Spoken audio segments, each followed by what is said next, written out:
KUET admission test 2024-25 সেশনে আসা একটি প্রশ্ন নিয়ে আজকে আমরা আলোচনা করব। প্রশ্নটিতে বলা হচ্ছে একটি বিন্দুতে তড়িৎ বিভব v = -5x + 3y + √15z হলে ওই বিন্দুতে তড়িৎ প্রাবল্য কত?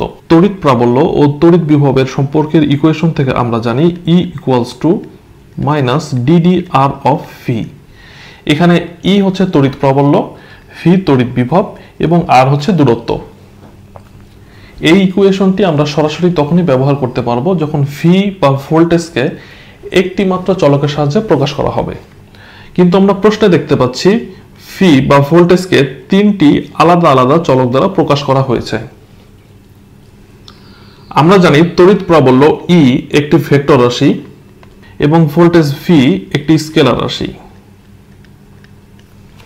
আমরা জানি যে স্কেলার রাশি থেকে ভেক্টর রাশিতে উত্তরণের উপায় হচ্ছে গ্রেডিয়েন্ট অপারেশন। গ্রেডিয়েন্ট অপারেশন হচ্ছে ডেল অপারেটরের সাথে কোনো স্কেলার ফিল্ডের সাধারণ গুণ। ডেল অপারেটরের সাথে কোনো স্কেলার ফিল্ডের সাধারণ গুণ করলে সেটি একটি ভেক্টর ফিল্ডে রূপান্তরিত হয়। সুতরাং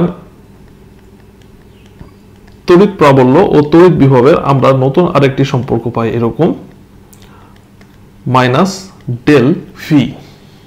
ডেল অপারেটরকে আমরা লিখি এইভাবে i cap del x plus j cap del y plus k cap del z এবং এরপরে আমরা v বা ভোল্টেজকে সাধারণভাবে গুণ করে দেব এর সাথে -5x plus 3y plus √15z।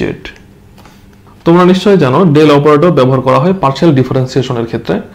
এখন আমরা ডেল অপারেটরের সাথে ভোল্টেজ v এর সাধারণ গুণ করে দিই। পার্শিয়াল ডিফারেন্সিয়েশনের সাহায্যে আমরা পাই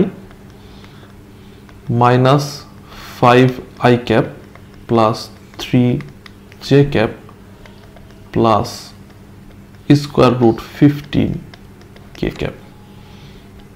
এখন আমরা মাইনাসটাকে গুণ করে দিই, তাহলে আমরা পাচ্ছি 5i cap minus 3j cap minus √15k cap। এখন আমরা তড়িৎ প্রাবল্য E এর মানটা নির্ণয় করব। মান নির্ণয় করতে হলে আমরা যে কাজটা করব সেটা হচ্ছে 5 square plus -3 square plus minus √15 square. এবার পুরোটার স্কয়ার রুট নিব।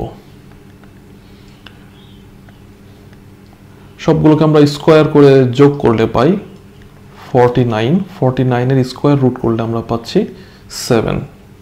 সুতরাং আমাদের উত্তর হচ্ছে ঘ 7 ইউনিট। আমাদের ভিডিওটি ভালো লাগলে তোমাদের বন্ধুদের সাথে শেয়ার করো, তোমার মতামত কমেন্ট বক্সে জানাও। আজকে এই পর্যন্তই, ধন্যবাদ।